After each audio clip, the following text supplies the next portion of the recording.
बांटने वाले लोग हैं। वाकई ऐसे लोगों को फांसी की सजा ही मिलनी चाहिए मेरे अजीजों। ओवैसी साहब एक ऐसी हस्ती है पूरे हिंदुस्तान के अंदर, कोई एक मुसलमान दिखा दो मुझे ऐसे लोगों के अलावा जो अपना कहीं ना कहीं इनका इसमें भी फायदा होगा, जरूर कह रहा हूं मैं आपसे, जो ओवैसी साहब के पीछे पड़े हुए हैं। भाई वो एक ऐसा कायद है मुसलमानों का, कह रहे हैं कि वो पागल है, उनका सारा मजमा, जितना मजमा उनको सुनने के लिए आता वो पागल है। शर्म नहीं आती इनको ऐसी बात करते हुए। मेरे अजीज, ये वीडियो ज्यादा लंबी नहीं है, ये आपका अपना चैनल है सलमान रजा ऑफिशियल। आज हम इस पर दूसरी वीडियो डाल रहे हैं, इसलिए दूसरी वीडियो डाल रहे हैं ताकि जरूरत पड़ गई मुझे बताने की आप लोगों को कि इनका असली चेहरा आपको दिखना चाहिए कि ऐसा क्यों किया है। इन्हीं के लोगों ने इनका बायकाट करना शुरू कर दिया है, और आप भी इनका बायकाट करें, क्योंकि ये एक ऐसी शख्सियत के ऊपर इल्जाम लगा रहे हैं, ऐसे अल्फाज इस्तेमाल कर रहे हैं कि जिनको सुनने के बाद में हर मुसलमान का खून खोल उठेगा। मेरे अजीजों, पहले आपको मैं एक छोटी सी क्लिप दिखाता हूं, उसके बाद मैं दूसरी क्लिप दिखाऊंगा। आप जाना मत, इस वीडियो को इतना शेयर करना कि इन जैसे लोगों का पूरे हिंदुस्तान के अंदर लोग बायकाट करना शुरू कर दें। भाई ओवैसी जैसे इंसान पर आप इल्जाम लगा रहे हैं, आपको शर्म नहीं आती?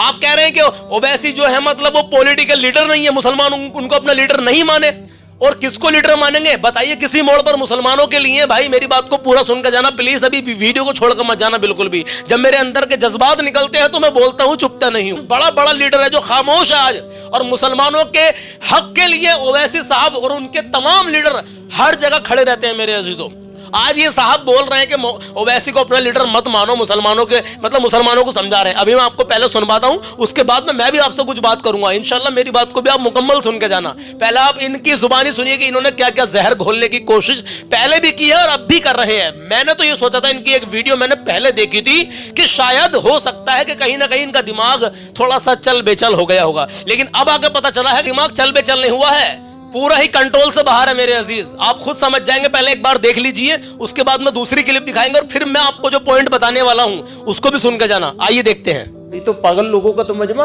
और पब्लिक में पागल लोग तो हो ही जाते हैं। मैं असदुद्दीन ओवैसी साहब को जहां तक जानता हूं 100% उनसे डिसएग्री करता हूं, उनकी पॉलिटिक्स से, पॉलिटिकल अप्रोच से भी डिसएग्री करता हूं, क्योंकि उनकी पॉलिटिकल अप्रोच उस पॉलिटिकल अप्रोच को सपोर्ट करती है जो बांटने वाली है, और उससे उनको भी कुछ फायदा होता है, दूसरों को उससे भी ज्यादा फायदा होता है। गलत बात है। तो ये उनकी पॉलिटिकल अप्रोच की बात, अपना डिसएग्रीमेंट शो करता हूं। इसी के साथ ये कहना चाहता हूं आपसे, मुझे बिल्कुल उम्मीद नहीं थी, वो पाकिस्तान गए थे, पुरानी बात हो गई है, कुछ साल पुरानी बात हो गई, और वहां उन्होंने उनसे इसी तरह का सवाल किया गया था, जहां उनको, जैसे आपने उनसे सवाल किया इंडिया में मुसलमानों की क्या सिचुएशन है, फला, इसी तरह का उनसे कुछ सवाल किया गया था। ऐसा दो ब्लंट जवाब दिया था उन्होंने, रिकॉर्ड किए जाने के काबिल है। अच्छा, तो सारी चीजों को मिला के देखा जाएगा। जहां तक उनके भाई का ये था कि 15 मिनट के लिए हटा दो, तो ये बांटने वाले लोग हैं। अच्छा, इस पर तो उनके खिलाफ मुकदमा होना चाहिए था, सजा होनी चाहिए। वही कहता हूं, अगेन फिर उसी जगह पे आ जाऊंगा मैं। बिल्कुल ये भड़काऊ बात है, नफरती बात है, और इसकी जितनी मजम्मत की जाए कम है। लेकिन सर उन्हीं के पीछे इतनी मुसलमानों की भीड़ भी तो खड़ी होती है, वो खुश होती है, वो ताली मारती है जब वो कहते हैं 15 मिनट पुलिस हटा लो। ऐसा है, इसी तरह की बहुत सारी बात, बहुत सारे लोग उधर भी बोलते हैं, वहां भी जमा हो जाती है भीड़। तो पागल लोगों का तो मजमा, पब्लिक में पागल लोग तो हो ही जाते हैं जब अपना नेता नहीं मानते हैं। मैं पूरे एतमाद के साथ कहता हूं। अब ये ठीक है कि वो मौका मिला हुआ है उनको बोलने का, बोल करके फायदा उठाते हैं। वो अभी खड़े हुए थे तेलंगाना के चुनाव में इतने जोर शोर के साथ, हैदराबाद के अलावा कहीं वोट दिलवा सके उसे?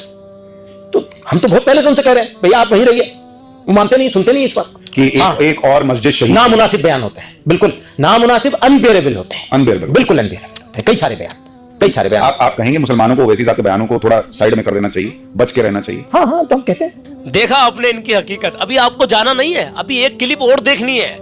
ओवैसी साहब को कह रहे हैं भड़काऊ बयान होते हैं और मुसलमानों को उनके पीछे नहीं जाना चाहिए। अरे अकल के अंधो, अकल के मारो, कम से कम ये तो सोचो कि ओवैसी साहब जब ऐसे या वैसे बयान देते हैं तो वो कब देते हैं, किस कंडीशन में देते हैं, किस वजह से देते हैं? क्या आप देख नहीं रहे हैं? क्या आप जानते नहीं है कि आप सोशल मीडिया पर नहीं है? कि आपको मालूम नहीं है कि हमारे मुसलमानों के खिलाफ कुछ नफरती चिंटू कैसे कैसे बयान देते हैं? और जब वो बयान लाइट में आते हैं, सोशल मीडिया पर आते हैं, उसके बाद में ही हमारे जो लीडर हैं कुछ ना कुछ जवाबी कार्रवाई में ऐसे ऐसे बयान देते हैं। आप जो है ये कह रहे हो कि बांटने के काम करते हैं, कहीं से कहीं तक ऐसा कुछ नहीं है। हिंदुस्तान का हर एक मुसलमान अगर ओवैसी का नाम वहां पर ले दे तो शायद 10 में से 1 मुसलमान होगा जो कुछ आड़ी बात करेगा। 9 के 9 मुसलमान ऐसे होंगे जो ओवैसी को अच्छा और सच्चा बताएंगे। हाँ चलिए बात लंबी नहीं करते, पहले आपको मैं एक क्लिप और सुनाता हूं। अब इनके मिलने जुलने वाले उलमा इकराम हैं, अब कुछ उलमा ने इनके लिए क्या मैसेज इनको देने की कोशिश की है, और एक ने तो बड़ी खरी बात कही है, वो आपको जरूर सुननी है। पहले आप इस वीडियो को देखिए, आइए देखते हैं।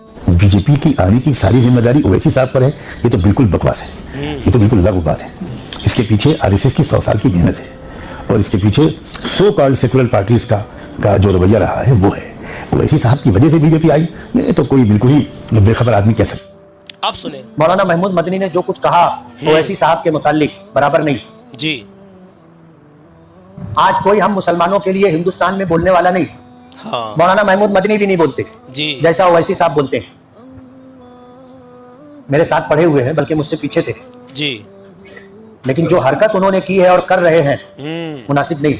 उनकी ही नादानियों की वजह से जमीयत उलमा 2 हिस्सों में तकसीम हुई है, और जमीयत उलमा का अपना जो वजन था वो खत्म हो गया। और भी बहुत सारी बातें हैं, मैं बोलना नहीं चाहता। आज दुनिया भर के लोग जवाब दे रहे हैं। और भी बहुत सारी बातें हैं, मैं बोलना नहीं चाहता, क्योंकि आज दुनिया भर के लोग जवाब दे रहे हैं ना। देखिए मेरे अंदर जो अभी अंदर के मामला बाहर निकल कर आ रहे हैं, मैं आपसे बयान नहीं कर सकता इन साहब के बारे में। मैं चाहता हूं कि आप सब लोग इतना शेयर करें, इस वीडियो को इतना शेयर करें ताकि हिंदुस्तान के कोने कोने में ये वीडियो पहुंचनी चाहिए और इनकी हकीकत लोगों के सामने आनी चाहिए कि एक ऐसी शख्सियत को ये मतलब बदनाम करने की कोशिश कर रहे हैं जो हमेशा मुसलमानों के हमदर्द रहे हैं और मुसलमानों के हमदर्द हैं, और इंशाल्लाह हमेशा ही मुसलमानों के हमदर्द रहेंगे।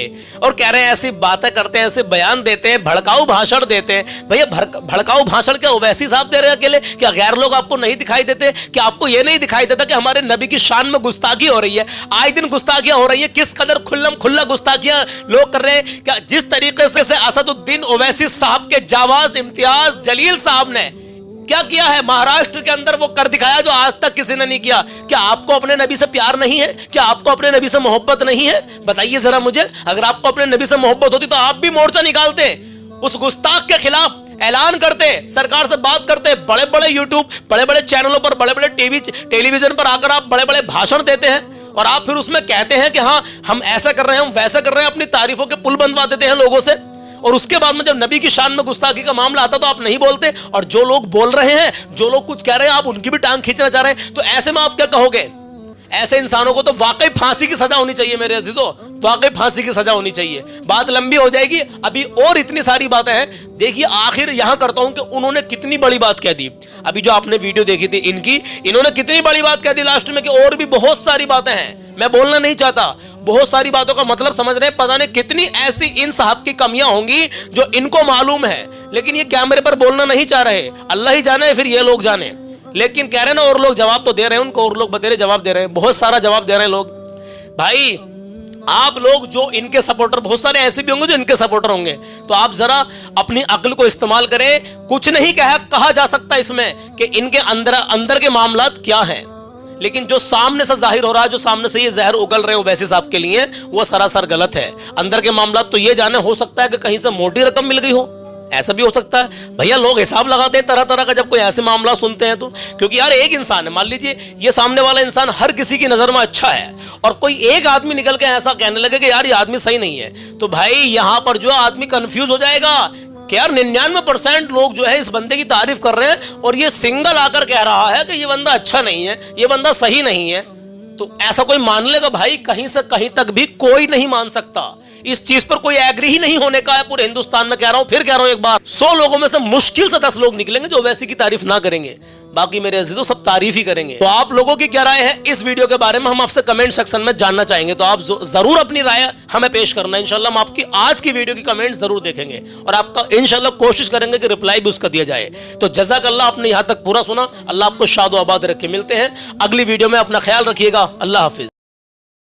करारा